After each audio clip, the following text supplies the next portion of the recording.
Good morning, सुप्रभात। उम्मीद है आप सब लोग बेहतर होंगे। आज हम एक बात करेंगे बड़ी इंटरेस्टिंग चीज़ कि कभी आपने देखा है एक मार्केट में एक ब्रेड मिलता है जो एकदम गोल होता है, जिसमें बीच में एक छेद होता है। जो है इसको हम जो है वो डोनट, जैसे डोनट होता है ना, एक गोल ब्रेड होता है, इसमें चॉकलेट वॉकलेट लगी होती है कि वैसी एक ब्रेड मिलता है जिसे आपने देखा होगा घरों में जो बनता है, दही बड़ा बनता है, बीच में एक छेद होता है, बड़े के बीच में एक छेद कर देते हैं ऐसा, ठीक है। तो जो गोल ब्रेड है जिसके बीच में एक छेद होता है, इस ब्रेड ने चाइना को कई सारे वॉर जीतने में हेल्प की है। आप बोलोगे सर ब्रेड से कोई वॉर कैसे जीत सकता है?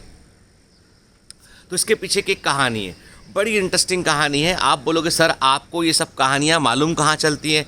एक्चुअली बेटा आजकल मेरे को जब से ये तमाम वक्त मिला है थोड़ा पढ़ने का, तो मैं आजकल मैंने सोचा कि चलो थोड़ा सा अपना जो है वो जॉनरा चेंज करते हैं कि अलग डिफरेंट टाइप का कुछ पढ़ते हैं। तो हम भी आजकल हमने जो है वो इंटरनेशनल हिस्ट्री पढ़ना शुरू किया। हमने पुराना इतिहास पूरा का पूरा कि दुनिया भर में क्या क्या कैसे होता था, किस तरह के वॉर लड़े गए, क्या साइकोलॉजी उसके पीछे थी। तो काफ़ी कुछ सीखने मिलता है। मतलब आप जब जो है हिस्ट्री पढ़ते हैं ना, तो हिस्ट्री से केवल आपको जो है पिछली चीज़ें मालूम नहीं चलती, बल्कि आपको ये मालूम चलता है कि उस समय में लोगों की ह्यूमन साइकोलॉजी क्या रही होगी और उसका असर आज क्या पड़ा है और आज की साइकोलॉजी का भविष्य में क्या असर पड़ेगा।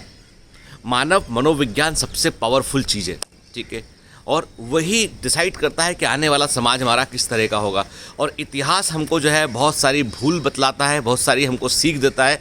तो इसलिए हिस्ट्री पढ़ना कभी बुरा नहीं होता, चाहे आप हिस्ट्री के स्टूडेंट रहे हो चाहे ना रहे हो, क्योंकि हिस्ट्री पढ़ने से आप ये समझ पाते हैं कि हमारे पहले के लोगों ने क्या गलतियाँ की थी, किन गलतियों को नहीं करना था, क्या उन्होंने अचीवमेंट्स लिए थे, उनको हम समझ पाते हैं। तो एक कहानी मैंने वहाँ पढ़ा कि चाइना में जो है वो क्या था कि चाइना का जो कोस्टल एरिया था, उस कोस्टल एरिया में कई सारे आसपास की कंट्री से कुछ ऐसे लोगों का एक ग्रुप बन गया था, जिसमें कई सारे लोग थे। वो एक प्रकार से लुटेरे थे। वो चाइना के जो कोस्टल एरिया के गांव थे, जो समुद्री किनारे वाला एरिया, वहाँ पे जो विलेजेस थे, उन विलेजेस को वो लूट लिया करते थे। उठ के यानी वो आते थे जहाँ से अपना रुका, गांव को लूटा और जो है वो चले जाया करते थे लूट के उसको। तो इसको लेके चाइनीज़ आर्मी बड़ी परेशान थी। तो चाइनीज़ आर्मी क्या ने कहा कि भाई हम एक काम करते हैं, बंदोबस्त करते हैं कि हम जो कोस्टल एरिया के जितने गांव हैं ना, इन गांव की सुरक्षा करते हैं, ठीक है। अब लेकिन बड़ी मज़े की बात है कि जहाँ पर चाइनीज़ आर्मी का डेरा लगे, जहाँ पर चाइनीज़ आर्मी जो है वो अपना कैंप लगाती थी कि भाई ये यहाँ पे लूटपाट हुआ था, अगली बार दोबारा लूटपाट ना हो, तो कैंप लगाया आसपास की जगह में। लेकिन वो लुटेरे वहाँ नहीं पहुँचते थे। लुटेरे कहीं दूसरे एंगल पे, कहीं दूर जाके कहीं पर वो लूट लिया करते थे। रोज़ में लूट की वारदात हुआ करती थी। आर्मी बड़ी परेशान कि भाई इनको मालूम कैसे चलता है कि हम कहाँ पर हैं। एक भी बार हमारा और इनका आमना सामना नहीं हुआ। तो फिर बहुत सोचने पर मालूम चला कि अरे यार, इनको केवल एक ही तरीके से मालूम चलता है कि जब जहाँ पर भी आर्मी का कैंप बनता है वहाँ पर जो है खाना पकता है। खाना पकता है तो खाने पकने के दौरान जो है वो चूल्हा जलता है, जो भी चलता है, तो उसमें धुआं निकलता है।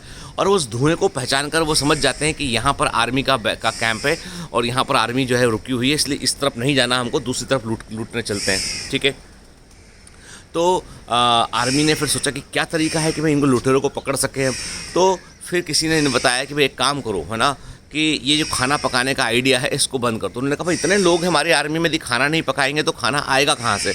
तो फिर उन्होंने उपाय खोजा। उन्होंने कहा कि काम करते हैं कि हम जो है अंडरग्राउंड चूल्हा बनाते हैं, उसमें हम लोग जो है ब्रेड बनाते हैं के, और ब्रेड बनाते हैं और एक जगह पे ब्रेड दूर कहीं बनाएंगे। तो ब्रेड को बनाया उन्होंने। ब्रेड बनाने के बाद अब ब्रेड को लेके कैसे जाएं उसको, ब्रेड को कितना ब्रेड कैरी करेगा एक सैनिक। तो उन्होंने कहा कि काम करते हैं, ब्रेड बनाते हैं, गोल ब्रेड बनाते हैं, बीच में छेद रखते हैं और वो छेद ऐसा होगा उसमें एक रस्सी डालेंगे अंदर उसमें, तो ऐसी कई सारी ब्रेड की माला बनाएंगे। कि मान लीजिए 30-40 ब्रेड की एक माला बनाया और एक माला एक सैनिक को दे दिया। सैनिक ने अपने गले में वो माला को डाल लिया उसने, और जब सैनिक अब गश्त पे जा रहा है, जब भूख लगी वो तोड़ा एक ब्रेड उसमें से निकाला, खा गए, ठीक है। तो ऐसे इन्वेंट हुआ था वो गोल वाली ब्रेड का जिसमें एक छेद होता है, और वो उसने चाइना को जो है उन लुटेरों को पकड़ने में हेल्प किया। तो कई चीज़ें बड़ी साधारण सी दिखती हैं हमारे आसपास, लेकिन उनके पीछे एक कहानी छिपी हो सकती है। जब भी कभी हम कुछ चीज़ को देखते हैं ना, तो एक बात ध्यान रखा करो आप कि वो चीज़ को जितनी साधारण दृष्टिकोण से आप देख रहे हैं ना, उतना साधारण वो चीज़ थी नहीं। उसके पीछे एक पूरी स्टोरी छिपी होती है, पूरी कहानी छिपी होती है, और वो कहानी जानना ही जो है वो हमको बहुत सारी सीख देता है। मैंने एक बात गौर की है कि वर्ल्ड हिस्ट्री को पढ़ने में आप इतिहास की जब जानकारी जुटाते हैं ना, तो आपको ये मालूम चलता है कि कई सारी चीज़ें जो इन्वेंट हुई है ना, वो उस समय कोई एक बड़ी समस्या से जूझने के कारण वो इन्वेंट हुई हैं। कि आप देखिए ना, वो जो साधारण सा चीज़ तो बड़ी साधारण है कि एक गोल ब्रेड है जिसमें बीच में एक छेद है और उसमें माला जैसा बना के उसको पहन सकते हैं के, लेकिन वो ब्रेड आज भी दुनिया भर में पॉपुलर है के। आपको चाइना में मिल जाएगी, आज भी आपको कई जगह, मुंबई में मिलती है कई जगह बैठ के, तो वैसी ब्रेड गोल ब्रेड होती है, बीच में एक छेद होता है उसमें के।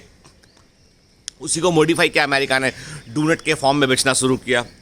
तो एवरीथिंग हैज़ ए हिस्ट्री, उसमें एक अपना इतिहास छिपा होता है, ठीक है, एक कहानी छिपी होती है। तो चीज़ों को जो ज़िंदगी में सबसे बड़ा बेटा फ़र्क जो पड़ता है ना, फ़र्क केवल एक ही चीज़ का पड़ता है, नज़रिए का। मैं हमेशा एक बात बोलता हूँ कि आपकी नज़र का एरिया बढ़ाइए, जो आप देख रहे हैं ना, उस देखने की परास को बढ़ाइए, उसकी स्पेक्ट्रम को बढ़ाइए, रेंज को बढ़ाइए, और नज़रिया बदलेंगे ना तो भाग्य बदलेगा। Have a great day, all the best.